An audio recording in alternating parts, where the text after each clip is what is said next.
I'm just upsets me that you I'm don't on watch Moana right now. You think of them just again leaving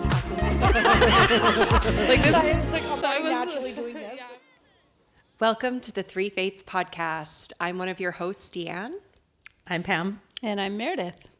Welcome back. If you're new, I represent the archetype of birth. I am life, fully in it. And I'm Meredith, and I hold the archetype of death. You know what I just realized? My name, I mean, I knew this already. It's mapped backwards. So it's like the map of life. Oh, what? Reaching. Definitely reaching. Really? Damn it. It's like the coffee one. It's like EFOC. You know? Coffee. Things are keeping me real. Humbled and grounded. Just your Humbled, death. yeah. It's like, mare means ocean. I'm like, it's a map. I'm a map. I'm your map. You want to get lost in this ocean, baby? Yeah, I don't know do. what Deanne is. I think it's light. I think I'm just boasting, actually. Yeah, I don't really know. But I thought it was. The light that transcends all. I don't think there's one for Deanne. I think it's Diane. Oh. Because, I always say I have many names. I'm Deanne, I'm Deanna, I'm Diane, I'm Diana. I respond to all of them. But my real name is Deanne. It's just Do you have that any people- nicknames? D. Do you have any nicknames, Pam? Pamethyst. Pamethyst? Yes, it happened. It's the current one. I've had lots of nicknames. What are some of them? My sister's friends, she was in grade 2, I was in kindergarten, they called me Pampers. Pampers. Oh, that's hilarious. That happened. Yep. Open with 2 N's was a nickname for a while. When I was like in grade 4 or 5. Yep. What else? Princess Lovely Love. Okay. Now we're just getting wild up in here. My middle name means princess. Right. Okay, I knew that. And like my full name means lovely love. Oh, so it is. Actually, like, that my is literal your translation. Princess Lovely Lovely love. Love. Okay. You are lovely to love. Yeah. Thank you. That does track. Or track, rather. Yeah. Your mare? Do Yeah. you have anything else? Yeah, Mary, which I don't love. Marigold was a nickname from one, and then you guys will love this, Megadeth. In high school, volleyball.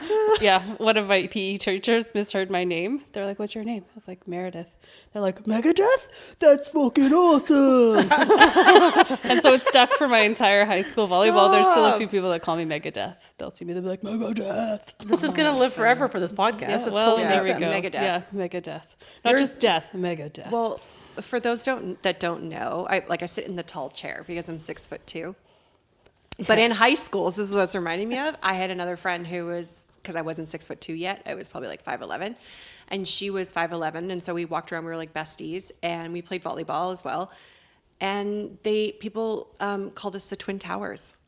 Whoa. This is before 9/11? Yeah, literally. And then I think I was in grade 9 when that whole thing, the 9/11 happened. And then they were like literally leaving up, calling us Twin Towers, and then they went down. Oh. So they would still joke. And I was like, no, like, I don't want to, they're not there anymore. Like, that's not good. And weirdly, the friendship fizzled too. Interesting. In that same year. Wow. High school. What a vibe. What a vibe. Anywho, what are we talking about today, ladies? Well, right, and the why is coming up because we're talking about spirit guides. Mm-hmm. And why is we're talking about our names and our nicknames because of that spirit guide thing? It's maybe because Maybe What's a we're name? many different facades or people. and even thinking about spirit guides, like, are they you? Are they someone else? What's their name? I want to hear who you guys channel a lot as a guide, or just who you like to be in contact with, but also who's been consistent guides in your life. Like, I want to hear about your guys' guide history first, and then let's discuss everything about guides and moving forward. Can we define or give context to what is a spirit guide? For the general Pam? folks that may be just listening. Teacher Pam, can We you always please ask Pam to give our define? little teaching segment. I mean, I don't Not like- that I can't explain it, but Well, I think Pam's maybe always we good. can share this one Yeah. because I don't think I think guides can be things like your higher self, your like bloodline ancestors. It could be past versions of yourself from other lifetimes. It could be parallel versions of yourself. It's right down to the oneness source energy as a guide. And when we say guide, we're very much talking about not in the human form. Like people are going to be like spirit guide. Like I have also spiritual teachers that are in this lifetime. That's different. Spirit guide is non-living in the human body form, but they are living in different dimensions and frequencies and light bodies. Yep. So even like from other galaxies or other dimensions. Yep. All of it. Angelic realm. Right? It can, like you said, past loved ones, animals, huge animal kingdom. 2 questions. Yeah. Right away. What is the difference between a galaxy and a dimension? And second question, I often get a lot of people will say, for example, like an ancestor can't be a spirit guide, like a recently passed ancestor. Like if I were going to say, like, for example, my dad wouldn't be a spirit guide for me. He's a presence that's loving. But would he or would he not be a spirit guide? And then I felt like his higher version of himself come in more as like a spirit guide type energy, but like that dad, like to Meredith energy feels different. I'm not stuck on a definition on it, but I have heard that like recently passed folks or recently transitioned spirits aren't necessarily spirit guides. Yeah. So what's coming in, can I share, like from a mediumship perspective, they're going to present some personality quirks or traits that you will remember them by. So you're going to get the lovely father energy that you sometimes feel, but that's just so that you have a sign and symbol of them that you know it's them. Right? So that they are that too, but then they're also going to be, what do you need me for? So then they're in their higher self version where you can ask them for more guidance than just the type of relationship you had here on earth. So he's going to show you an invitation of the representation that he was when he was here to you on this earth so that you are familiar and you know there's dad. And then when you take one step further past that invitation of the joke or what you guys always talked about or the humor, then you will see him more in his raw form. So it's all of it. Beautiful.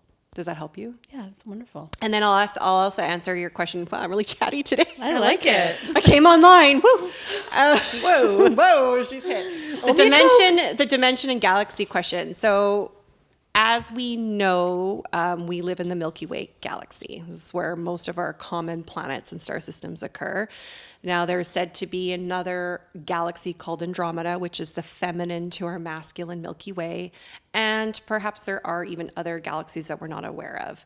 Dimensions, to me, is like more of a frequency level that is felt in any place that you travel or go to. So say if I was to channel a constellation of some sort, that constellation is going to have its own specific frequency. And this is different than the constellations, which we talked about in the last Yes. episode. So in this context, a I'm talking constellation about is a the literal star system. constellation or planets. So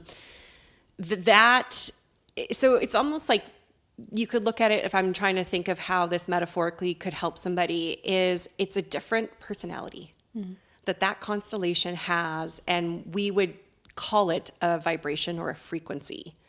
And they're all going to be different. Some are a little bit higher than others. Doesn't make them better because they're higher in vibration. It just might make that how they operate, the tools that they use to communicate with us, will feel and be different than other types of vibrations. And it depends on you as a human where you are at to open your field to different vibrations. If you're not ready to go into a 12th dimension or a 7 or 8, it's going to be very difficult to channel or communicate with guides from that dimension versus, say, maybe a 4th or 5th dimensional frequency in a different constellation. Does that help? Yes. Okay.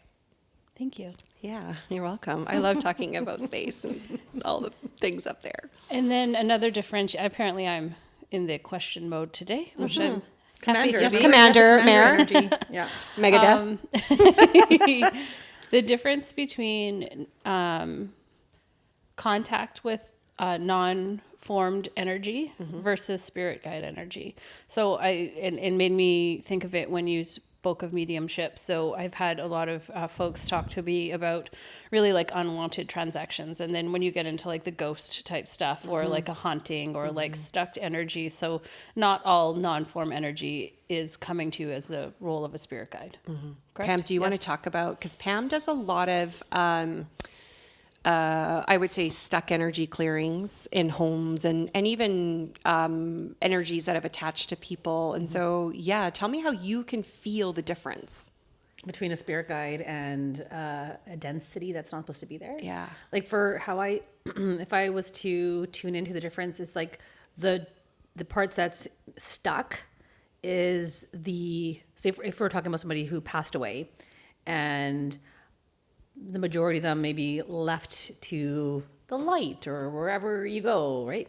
And there's a part of their consciousness. So it's not it's a consciousness basically versus like, I think of like their entirety of their soul, maybe like a fragment of self. And it's maybe the part of them that is resisting the death part or really attached to here or, and that type of energy. And that separates or fragments and stays and gets stuck and didn't actually take that invitation to that place of light or that portal of the next realm. And how I usually see that them like they're not really, it's not in the highest energy, that it's just a consciousness that is densified and remained in a fragmented way. So they're actually not totally connected into that place of like source energy to be a clear channel guide for you in the highest. They're actually stuck in density and forgetting that they are of oneness, that they should have, that to go and fully transition into that next realm of death would actually help them. They're actually still afraid of it. So you're not really going to be thinking, Or if they left traumatically. yeah. So it's fear-based, right? Yeah. And so in that energy of that fear, it's not really going to be the best guide for you. Well, it could be if you are in massive fear state. So if you moved into a home where, say, an energy was stuck there in fear, and you're in fear, maybe you're going to attract that fear. Right. So maybe in that aspect of mirroring in that type of a way. So it's like it's a lesson and it's a experience you're going to be in to teach you something. Right. But not necessarily somebody you would ask advice to. Yes. Like a spirit guide role. Yeah. That's great. Yeah. Yeah. Beautiful. I just feel like it's important. Yeah. I think it gets kind of gray. There's a lot sometimes, and then people, what is a spirit guide versus what is just another energy? What is something you're sensing versus something that's more specific to you, that's here to help you on your path and work with you in that role, I guess. Yeah, because like Dee was saying, there's nothing wrong with having a mirrored energy and using a spirit that's stuck, something more dense that's maybe outside of yourself or in your body as an attachment to learn from. Like absolutely. But today we're talking about how do we connect and who are the things that we connect you in that place of actual guidance and that place of unconditional love. And they're there for Your team. your team. Yeah, your team is going to stick with you for a bit. Yeah. And like, there's also this piece of what I've come into know and understand for myself, but also what I've read through some books and literature was that, you know, we think that sometimes we have guides for our whole life. And I think that's true for a lot of family members that stick around and that ancestral guidance. But, you know, back to birth, life, death, there's a lot of death cycles with guides as well. So we acquire guides for certain times in our life and certain phases, and then those essentially can die or leave us. I don't want to say they die, but that relationship ends and we're pulled into the next phase of guidance by a different archangel or external presence, whatever that is, right? So it's also being open to like letting that go too, like not getting so codependent with the guides. As I sit here with my codependent coffee. Spirit guide, right? It's a spirit guide. Spirit of the coffee bean. But yeah, I've really recognized that as I've gotten older, the ability to know when a guide has left and that has been achieved, or the the meaning of them being in my life, that has been achieved, and it's time for a new relationship to ensue. Yeah. And weirdly, I don't know about you guys, but do you guys see your familial guides? Like, I can hear and like I can understand the humor and some of what my guides bring in, but I don't typically see a lot of my life guides, I should say. Like your ancestral guides? Yeah, I don't see mine. them. Do you mean like family members that have passed? Yeah. Is that what Yeah, you're like, saying? or more like human-based guides. Right. I don't see them very often. Like, I find it very difficult to see them. Yeah, no, I totally see mine. I see both. I see my galactic ones and my human-based ones. Some of my primary guides are human-based, are not, I think maybe a lineage that I don't know of, but human-based, like Guru Nanak is human-based, but also very, very source energy connected. Maybe I don't have any. Of like familial. My But face, I'm like, my, you do. my paternal grandmother is a spirit guide that I see all the time. Yes, yeah, I don't ever feel my grandparents like that in Yet. guide energy. Yet. I can go and communicate with them. I see them in dreams. We have visitations and things like that, but my grandmothers are not past, but my grandfathers are, but I don't feel them at all like that. What about a little further back? Maybe. But even then it feels quite cold. I just feel like when you're saying that, I'm getting the energy of like, but what's the point? Maybe. From you. You're like, but Yeah. what's the point? Yeah. How would that help me? What's the point? What's the point? Yeah. So that may come up as an agenda for you I later think in life. probably. I Yeah. imagine with your girls is just what I'm hearing right now. Yeah. Like as your girls come up and have more questions, Yep. there might be more.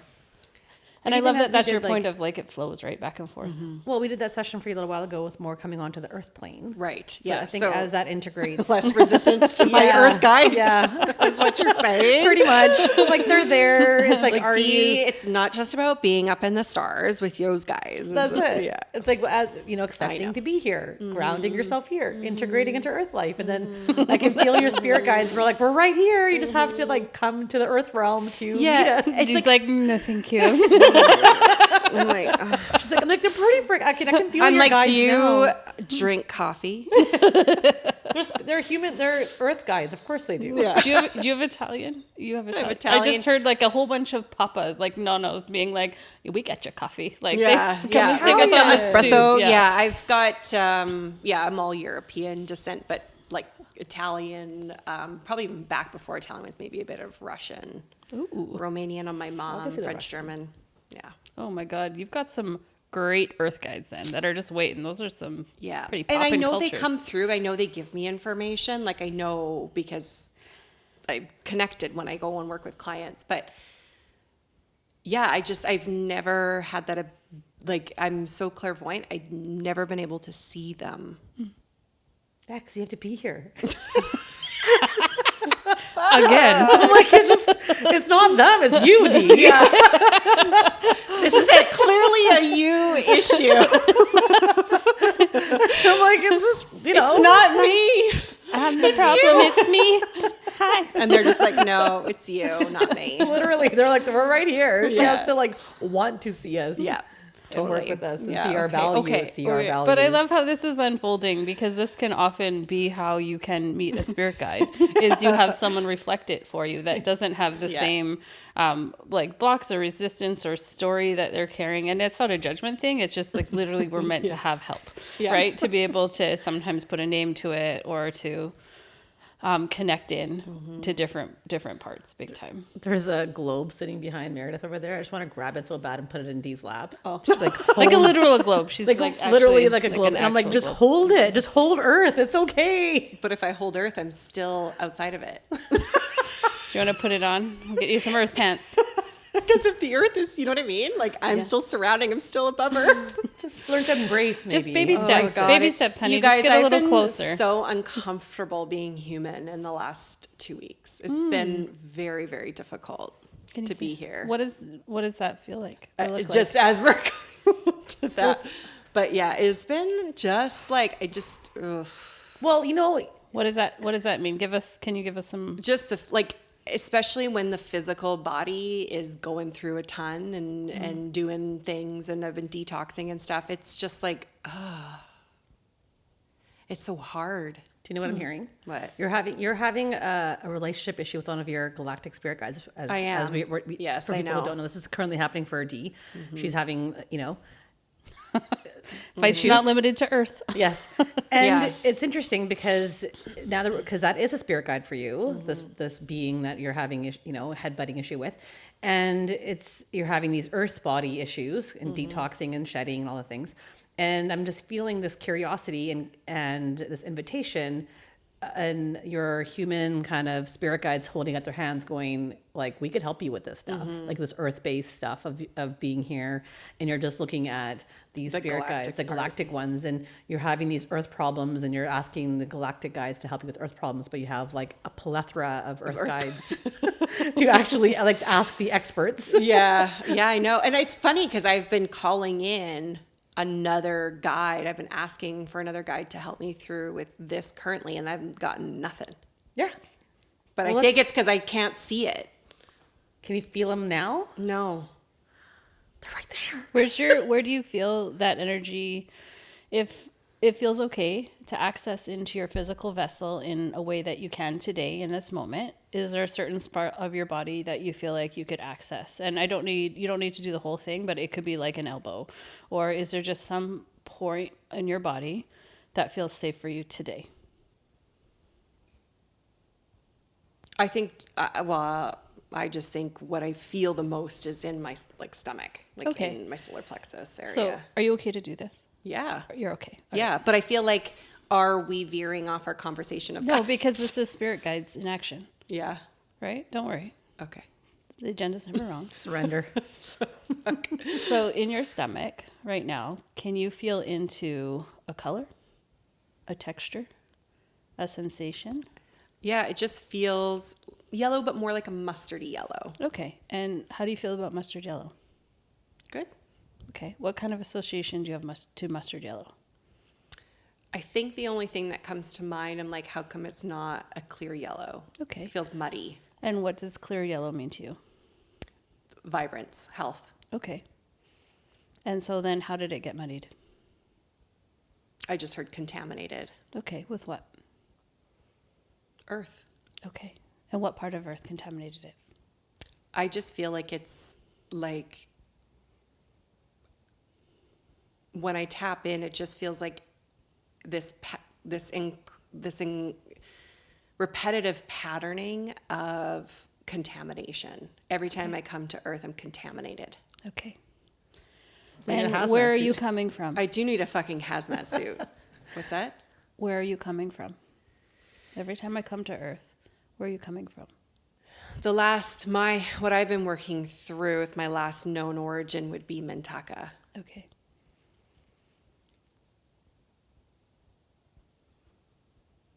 But I was contaminated there too. Okay, so what's the story? There we go. Yeah. So holding that energy of that story. Yeah. So what I've been surfacing is invasion energy, big invasion energy of being in my bliss of Mintaka, and Mintaka is a water planet, so being in my water body, clear blue ocean. It's not quite like we deem water here, but it's like a water element there. And through the ocean floor, there was an invasion of another species that contaminated the water. And a lot of my race, I feel like a lot of my race died, or there was an energy of some didn't flourish or make it, some souls escaped. I have a memory of being more or less captured in that invasion process. So I know my capturing that surfaced first, and now I'm really processing the invasion part. And so currently I'm clearing a parasite and so I've been working with icky feelings of invasion of the parasite in my physical body. So what we're going to invite to do is that it's curious that you said like contamination, because you're trying to heal that different energy here, And so creating two different spaces feels important right now. It's coming forward. So you're contaminating your earth experience by trying to heal it in this particular like dimension or space. And so it's not helping that other one because you're not in a place to be able to heal it here. Yeah. But you're continuing, you're stuck in that cycle. I am. Which is like a trauma It is. cycle. And so understanding that trauma is stuck energy. Yeah. Right? In some ways that is not asking to be released, it's asking to be integrated. So how can we integrate this experience in a way that allows you to, and I'm just seeing you putting in just some drops of like algae or like, you know how like you almost chlorine like a pool, not chlorine, but some sort of compound that you do know have access to, right? Just the way that any living system can like photosynthesize or cleanse with time, and inviting you to bring that into here, because that's really special on Earth, right? Like you give Mother Nature any kind of time and she will fix anything, right? Even when you think about areas of like nuclear radiation and things like that, there's still life that starts to form after that. So there's this unstoppable energy of life here. So Yes, I never stop. that would be the healing frequency that you could actually ask to work with. And so is that me just asking it to come in energetically or actually physically? Well, I mean, it's both. Because I do take a single cell cracked algae. I take chlorella every day. Right. To So I support. don't want you to make it so literal. Okay. But Right. it's like, I guess where it gets, I know what I mean. It's like, just, I have to go back into the etherical layers to heal it because it's like, No, yeah. just Anyways, yeah. it's sorry. just about right away. I felt you kick up to your head, Yeah. right? And so beautiful head is a safe zone, right? I'm going to figure this out. Yeah. This is your source of so much information and trust. Yeah. Right. So what part of your brain now? So before we said we could maybe access the vessel. So if you were to picture your mind and your consciousness, what part feels accessible to you in a way that's like maybe reaching out to Earth? Like, I would say my crown. Okay, great. Yeah. So if we can find that spot on your crown, does it have a color? White. Okay. Now, how does white feel about clearing mustard yellow? This is, I think, the problem is that it's going upward right now. Okay, It so- doesn't want to come into the body. Which part doesn't want to come in? The white light. Like, it's like, get me out of here. Okay. Right? So it's like. Where's it going? It's just trying to escape. Escape what? I think this vessel, this physicality, I think the capturing, the invasion, it's escaping, which Okay, is then that's not the place we're tapping into. right. So go back again. What part of you wants to be here?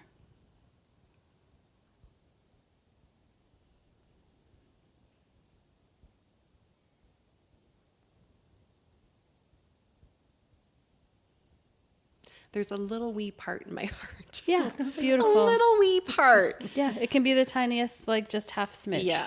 Right? And so the heart is one of the most powerful portals here on Earth. Because she says to me, I sort of was thrust onto Earth because I had to escape. So I Okay. thought I could escape by coming to Earth, but I couldn't escape it. So I've had to make my existence here worth my while. So there has been some acceptance, but it's just small amount. Like, it's not my whole heart. You know what? And this may not be a today, but right away, I am inviting you into hearing the stories of resilience and acceptance of refugees, right? Which Earth knows many of, right? And so even in some of that's where your Earth guides can help you. The energy of what does it take to allow a refugee or an immigrant to find, and just stick with that emotion in a way that feels okay right now. And for those listening, this is extremely tender. And when we tap into the heart, into that stuff, we're just going to give Dee some space to process what that might feel like. But calling in the energy of resilience, of love, of groundedness, of faith, right? It's extremely loving. And so Dee, I'll give you some space to just feel into that and just some tendering to that part in your heart right now. Yeah. So interesting too when you think about like the refugee. Hold her hand. Yeah, I was thinking that too. Oh, honey, sorry. It's okay. Yeah. I kept seeing this energy of like of this is the place that is to come to be safe. And then that invasion happened at Nantucket. You know, it was there, and here is a place of safety, and a lot of that energy of a refugee coming to a safe place, like they still are bringing their trauma to that new land. Yeah, and there's the deep grief, profound grief, because it's not a choice to leave, right? And we're seeing that play out right now, very much in our And there's literal also this world. part of me that's like, it's not even safe to die. Because when I die, am I going to be captured again? Yeah, So it's like, you're not safe really anywhere. yeah. Never safe to live, right? Yeah.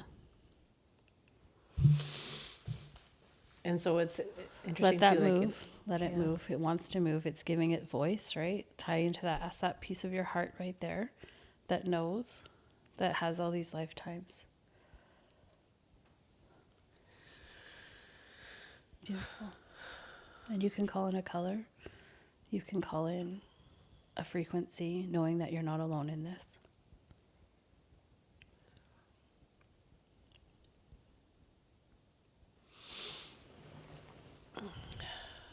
Yeah, some pink. I knew I wore pink today for a Yeah, reason. she's all pink, our beautiful pink Yeah. energy here.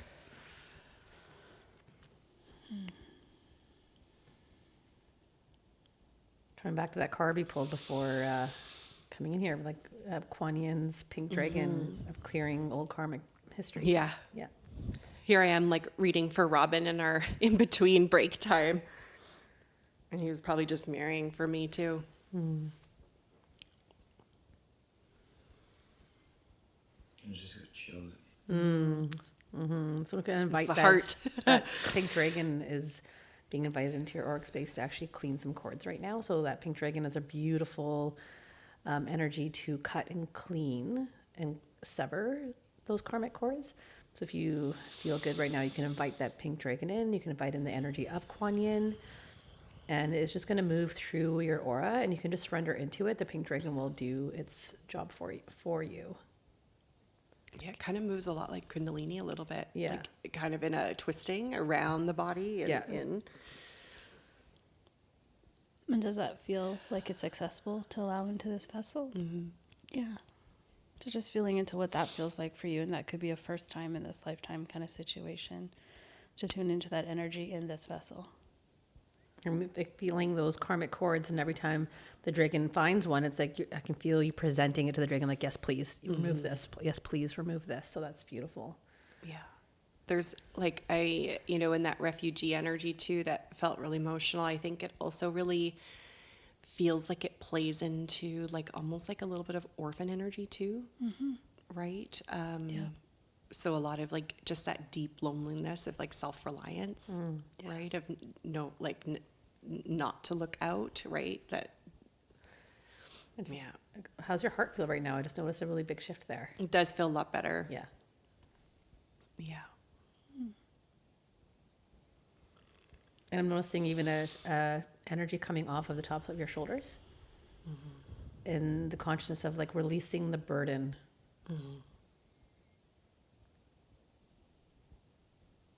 The refugee burden. And just acknowledging too that you can't forget.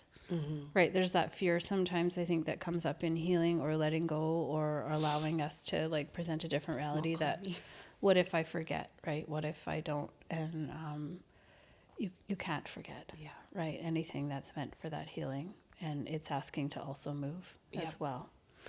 And I can feel the yellow just lightening a little bit, like I yellow see it too. diamond is asking to come through, like yellow diamond in the sky. My mom has a yellow diamond. Actually, that's funny. Who has the yellow diamond? My mom. I wonder where did she get it? I think my dad got it for her. Okay. But she has it set aside for my oldest daughter. Interesting. For Ellie. But I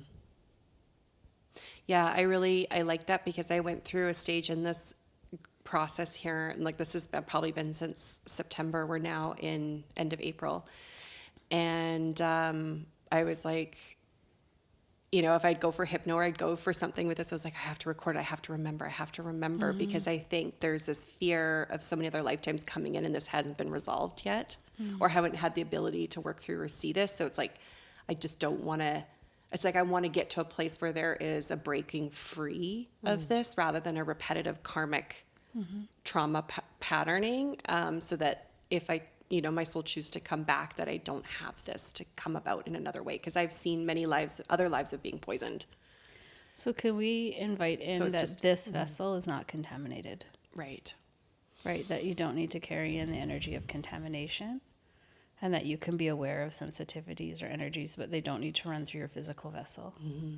Yeah, I was trying to work with boundaries in the last couple of weeks too with that. So back to the guide topic, I work with a guide that is galactic in nature and energy's been with me now for a couple of years, and he is the energy of the Kraken, so a ginormous octopus.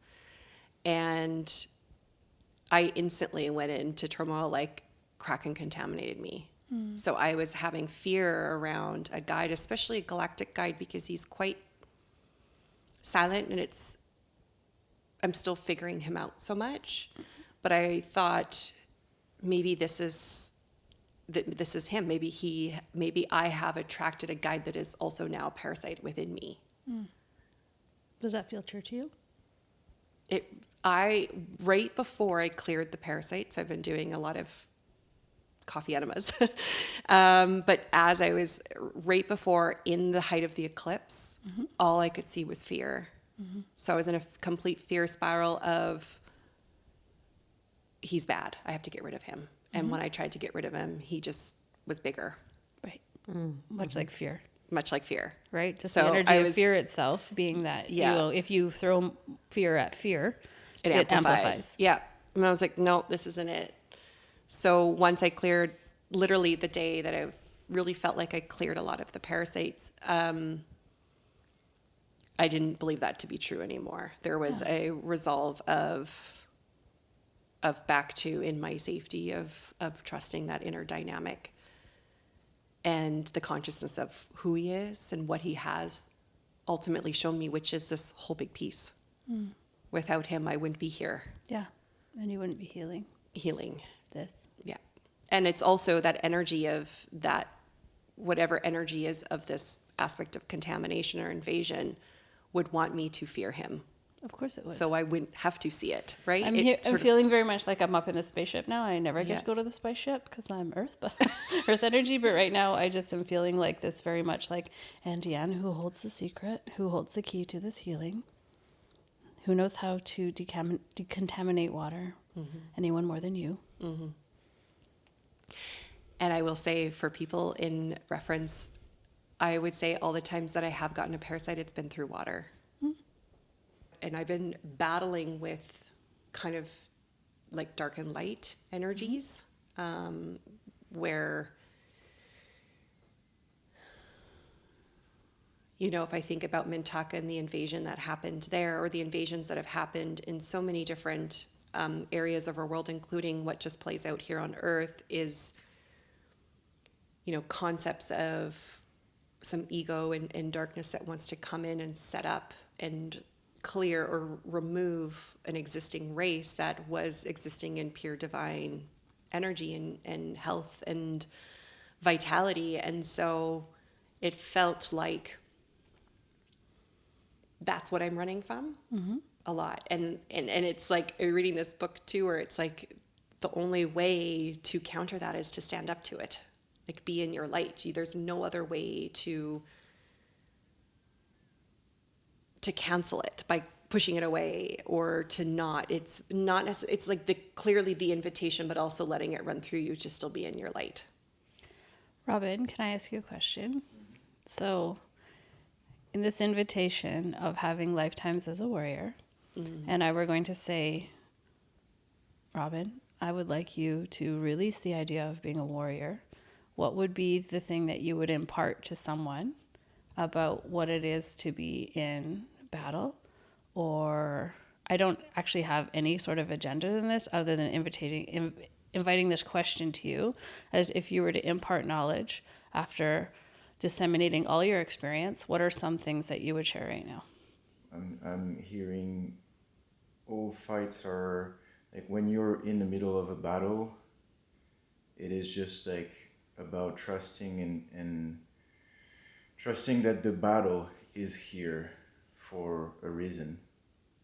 And a lot of the time we see conflict from the human perspective. There's like a negative connotation or a negative aspect out of conflict, but conflict is the start. It's how everything starts and ends. I mean, conflict is how this world even like started.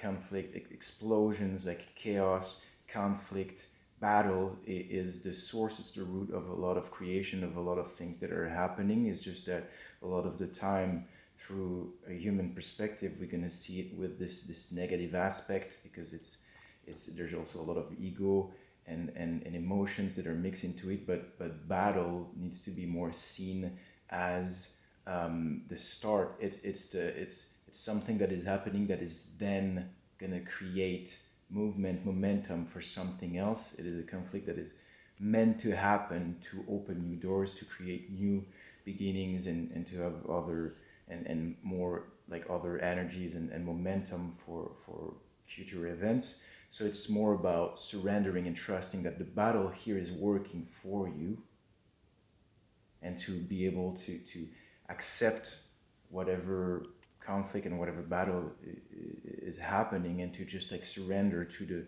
the flow of this battle, and not engaging it as a warrior where I am here, this human, this perspective, and I'm fighting this, but just like seeing it from a bigger perspective, like this eternity or infinity sign, where you see in the middle and you have all this energy that are going through, and there's like this battle, but you know that like the next thing will come after. So it's just, I'm seeing more like detaching from like the human perspective. I'm battling something, and more seeing the energetic perspective of, it's not a battle, it's conflict, it's percussion, it's things to create then other momentum, energies beginning.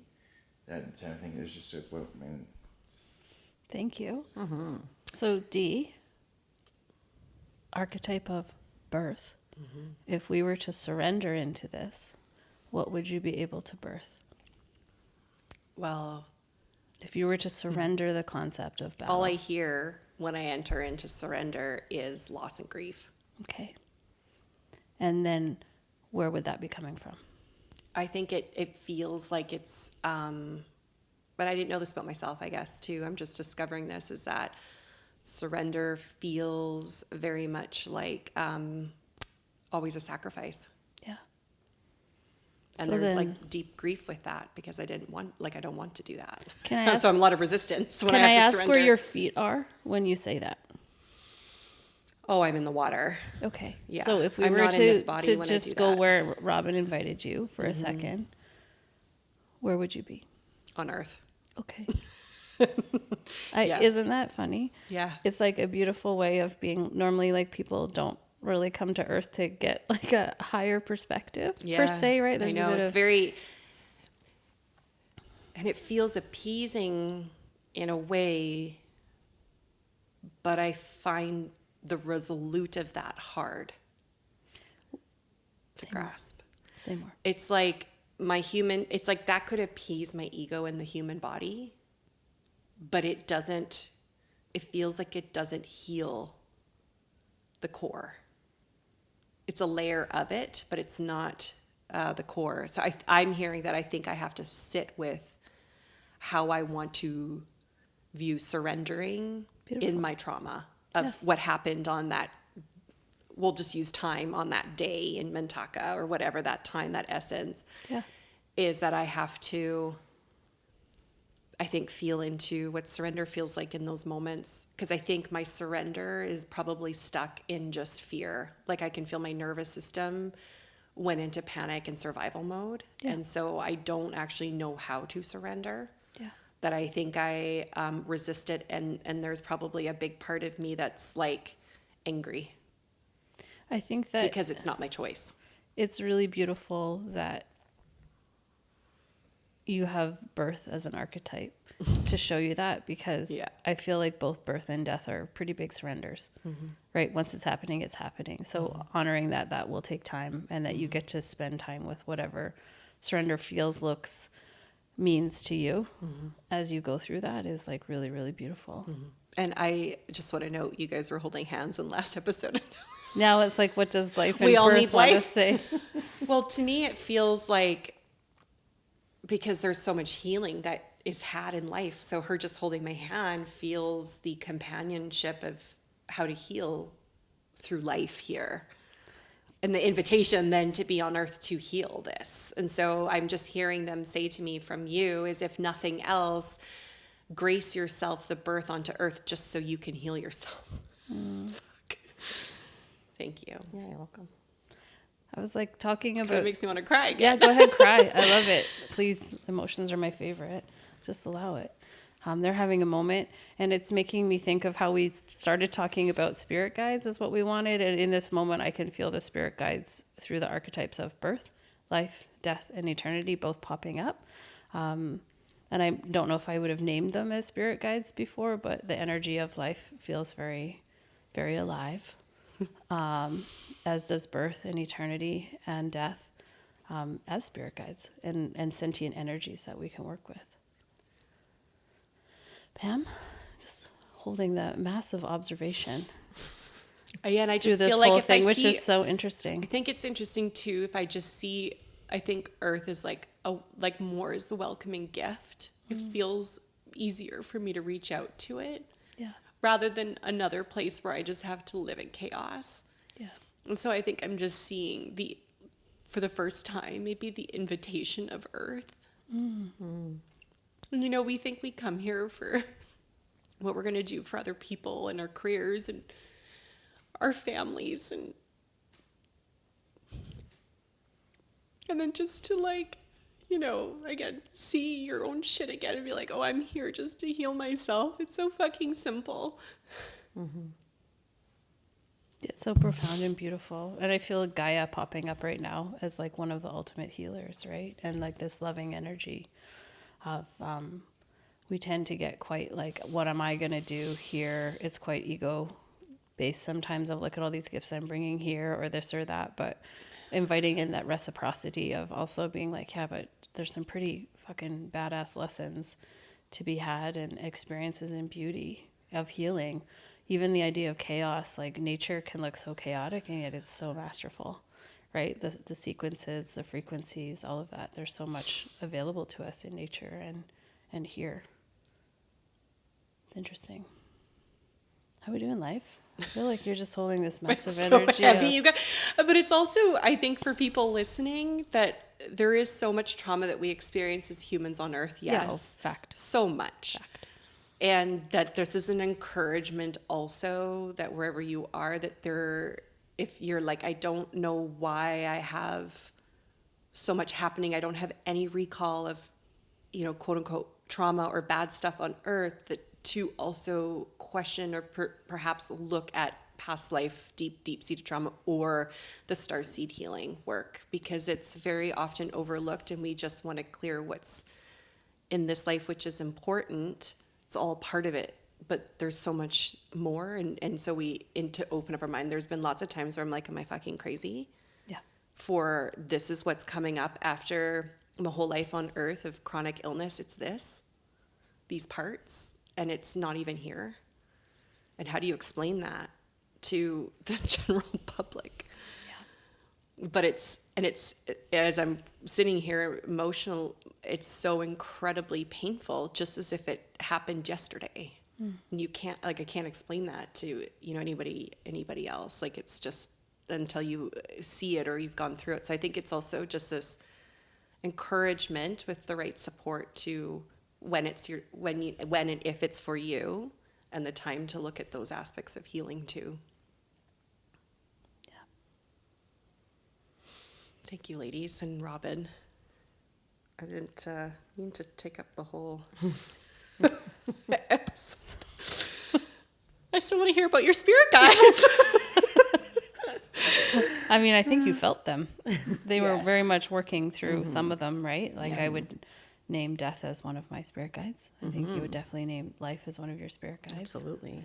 I might have to do it. Like, I feel like there might be like a second spirit guide conversation of more. 100%. Because I think people are going to tune into this thinking, I wonder how I can learn to connect with my spirit guide. And this is a very live, actionable way to do it. But I'd also love to present some hot tips. We'll change the title of the podcast. That's fine. I mean, for those of you listening, we literally we agree to hold these archetypes, but that also means that what we're allowing ourselves to do is come in as open channels, meaning that we believe in our heart of hearts that when we share, it's for the best good of not only ourselves, but all. And so that means that we don't have an agenda per se. We literally tune in a little bit and say, like, what do you think? And then we allow it to unfold like live action in these things. And so There's my Dee, burp. Did you Dee see was me not burp? expecting to Shifted. have to not even have to, but to step into holding this vulnerability and holding this story that is obviously going to resonate for some people, and for other people it won't at all. And that's beautiful. It's not always supposed to mean something, but when it does, it's something to listen to. And holding this space and holding that energy means that these podcasts are going to be, sometimes they won't make rational sense or what we thought they would, but holding that trust and faith that there is a deeper purpose. And that feels very true to me. Even just being able to witness my friend who I love dearly tap into like a layer of healing and witnessing her and her vulnerability. And I've spent many lifetimes with Dee, but also just this one. And it's really beautiful and an honor to witness that, you know, you can name and go through and be with that. And we're going to provide Dee aftercare. We're going to check in. We're going to love up on her because this can be some deep work. And so that's what that looks like. I did see also my crown chakra axis change. I was going to say, what colors are we dealing with now, Dee? Well, I just saw that the compass changed to come back into my body. So I think it's also my case to flee. Yeah. But I think that'll help because I was having vertigo again too, which is an old symptom, but I was having that on Friday. And I think it's because this was all flip-flopped. Can you ask that compass, if it feels okay to you right now, to come right down into that little wee part of your heart that made it accessible? Because allowing our hearts to be the compass for things allows us to be, I find for myself personally, the most grounded in all of the worlds, all of the dimensions, all of the experiences, whether past, present, future, other dimensional. The heart is truly that place that, you know, you can invite that compass to be as a human being. That is helpful. Yeah. I feel like I want to invite you to jazz it up. I want you to put some some rainbow. some bling on your compass. Some rainbow. Yeah. Yeah. I'd love for you to like get creative with it. Some yellow diamonds, perhaps. You know, just in a way that feels like it feels open and something that you can continue to work on opening into trust with. And then just feel what it's like to have it here in your vessel versus outside of your vessel. Trying to even just pull it down further, like through the whole way.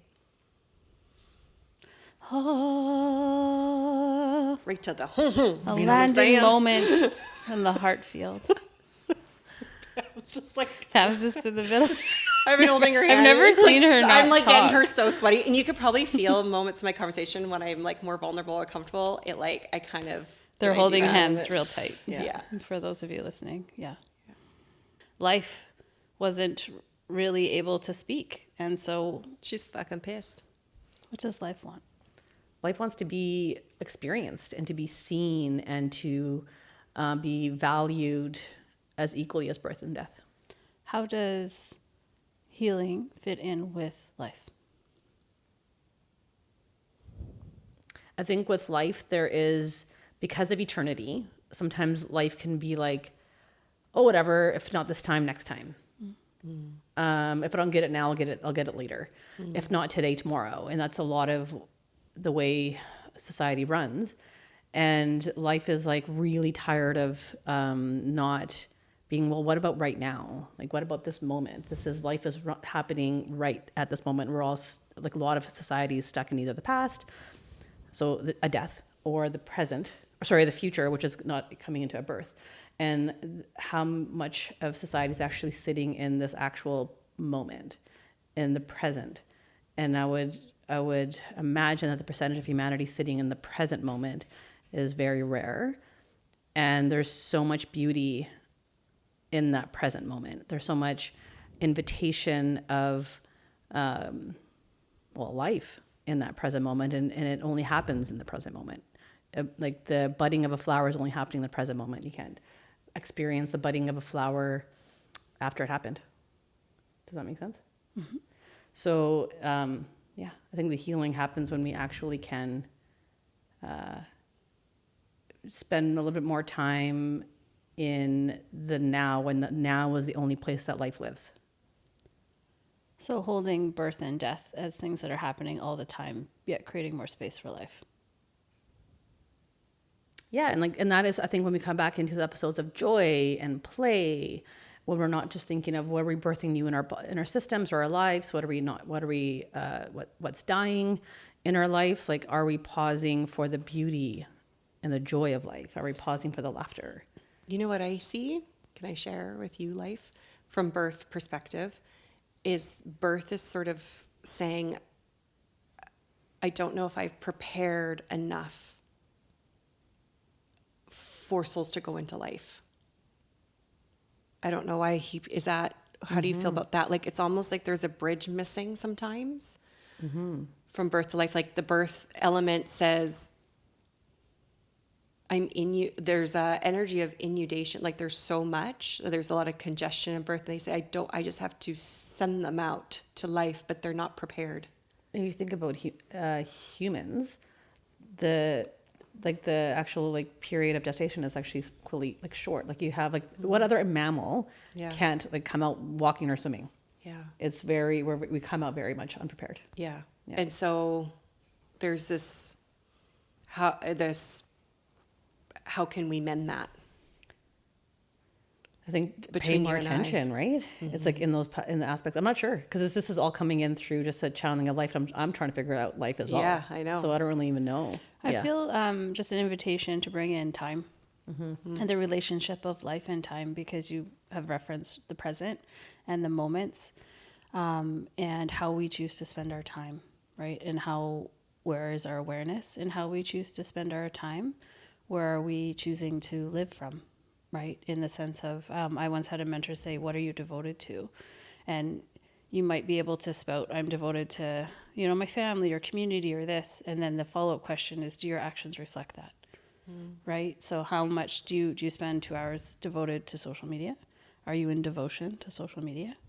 Do you spend and this isn't a judgment thing, but if you start to take stock of where you spend your time, it will tell you what you're devoted to. And then it will also let you know how you're living your life. Right? And so just bringing that awareness of aliveness to those moments. It's like that Jinky 29. It's shadow of half-heartedness into the gift of commitment, and then into the city of devotion.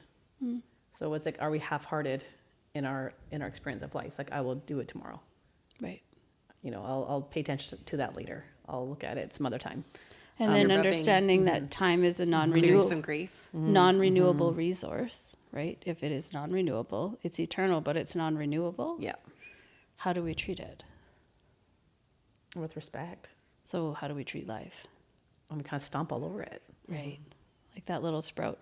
And I'm looking at these sprouts. We're in my living room and I have all these seeds started. And that question of they're not prepared, how do you know? I would say that if you use the analogy of a seed, the seed has all of the genetics and has all of everything it needs to be exactly what it's meant to be. It knows how it's literally in the dark, right? It contains all that information. It contains enough nutrients, and then it just happens and it just starts to go. So it brings me back around to that feeling of trust and surrender into you have what you need. There's an inherent rhythm in you when you're here that will guide you through life in some ways, right? What about transplant? What about a transplant? The world is full of transplants. I know. So there's also, that's where I'm thinking, if the transplantation isn't handled with some care, or it's not asked where it's placed, it can't flourish in its life. That's that kind of also that piece of bridge. I had that with these trees on the farm one time. We have some landscaping done forever ago, when my parents built this house in the 90s. And I went out and I was all like, connect to trees. Trees, talk to me. Trees are my friends. And I'm going to go touch that tree. And I touched it and I just had this massive vision of snakes just descending from all of the branches. And I almost fell over, and it felt so dark and like dense and like kind of evil. And I was like, what the fuck was that? Oh my God. I thought, I'd all like, I'm going to talk to tree. It's going to be beautiful. Like, by the way, trees have their own autonomy and sentience. Yeah. But it was because it was a transplant and it hadn't asked to be here, right? It wasn't within its own community. It wasn't whatever. And so doing some reparation with that tree. So understanding that it's choosing to flourish here now, right? It's growing. It has, but doing a little bit of reparation with that has gone a long way for it to, I think, accept where it is. But yeah, it's that place of like in life, or even talking about with your healing session in the last episode there, it's like the unconditional love of where you are. The unconditional love of your life, and like, okay, I might be here very mindfully planted, or I might have just been tossed here, or I might have been Escaped here or transplanted and just kind of it was decided for me. But in the idea of that tree, like that's what the reality is now. And so can we come into that place, well, this is my reality. Can I thrive? Can I live? Can I actually accept and look into my environment, my surroundings, and see the beauty of the life in this place, and allow that to circulate through your body and create health, and allow this, like that tree to actually come into its own vitality, because it is a choice of self. yeah. I was going to say, Can you choose? yeah. So when you talk about that, I see you like holding so much for every person living. And I'm just curious, from an energetic healing perspective, is there a formula that comes up in your body with this? Do you feel it? It's beyond a formula. Yeah. It's like it's the top of the pyramid, where it's just bliss, where it's spontaneous healing, and you don't need a formula, because it's a happening, and that happening happens in that place of love, in that place of the heart. And when you come into that place of what truly unconditional love is, and the place of like not judging, but just surrendering and into this is my environment, this is where I am, so I'm gonna decide to thrive because I'm gonna love it regardless. You don't need any formula. it makes me think of also that the biggest currency and the thing that built us all is love. So can you find that unconditional love and trust with that deeper knowing? But it also is so like it's not to negate how challenging that journey can be to choose, right? And understanding that there's these different aspects. Like I think about how many times that I truly don't want to be here, and it's funny because there's a lot of really beautiful things that happen for me and that I have, but there's many times where it actually becomes one of those like information, and it's quite dark, but I will go into suicidal ideation about how I just like, this is too much and I don't want to be here and I can't. And learning how to recognize that for me in my particular body often means that there's some part of me that's not living, right? That's asking to be let go, that literally wants to not like to die. But recognizing that that's just an aspect of me that's asking for that and not the whole thing. It's more of an extreme example. I'm a bit thick. I take a bit to get some of the lessons through, but it does feel like that invitation to life in, again, a more dark way, but that's one of the ways that I work. And I don't really judge that. It's just is an energy that comes up a lot. And so it feels like it just wanted to be named in this conversation as well. Because it's sometimes you say like, choose alive, just be alive. And there's a counter thing that says like, how? And I think that was really beautiful, Pam, of like, surrendering and trusting into that, like, where is your actual foundation, And that place where we can go to the top of the pyramid of healing, which I call the bliss state, or the place of spontaneous healing, is because when we're in that place, we've almost come to a place in our own mind that we've kind of, when you meditate sometimes so deeply, you can't feel your body, that kind of place. And in that place, it's beyond needing to even observe something. You're just allowing, in the quantum world, you're allowing the wave particles to come through versus, the waves to come through and actually create shift on their own in a spontaneous way. You don't have to try to, control them or to observe anything, and to kind of just move. And then in that place, you just are in a deep place of surrender into all possibility, all, into this of infinite potential, and allowing in that, in that place of deep, of coming back into surrender, coming back into devotion. Yeah. I've only experienced that probably 3 times in my life of actually saying I've been fully there. That's coming to mind. And one when I was jogging, which is ironic. I was probably just oxygen deprived, but like up behind where everything just went away. And I felt like I was like moving my physical body, and it felt like time slowed down. Everything was so crystal clear and beautiful and flowy. And it only lasted maybe like 10, 15 seconds. Another time I was walking in Vancouver and saw the magnolias, and like every single bud just came out and was so vibrant. And I think that was like fully in the moment. And other times I've been in breath work, like Totally. where everything was just felt so vibrant and alive. And it's telling me now that that's what true presence is, right? When you're fully in that present moment of like just full flow. Obviously that, to live in there constantly is maybe not what happens here, but maybe it's possible, right? Or Totally. I want to correct my words earlier in quantum language, not wave particle, it's wave form. Sorry. thank you for that correction. Thank you, teacher. Thank you. Anything else, life? No, I just want to say thank you for pausing for life. Yeah. It makes life very happy and Good. enjoy, because it's like the more you pause for life, the joy life wants to say, the more life will be able to give you. More you see it. Thank you. Yeah. Love you both. Love you. Thanks, Pam. Thanks for Thanks, not being Robin. mad. You're welcome. She's in full acceptance. Thanks for joining us on this little short Yeah, and thank giving you. life some space. Thank you.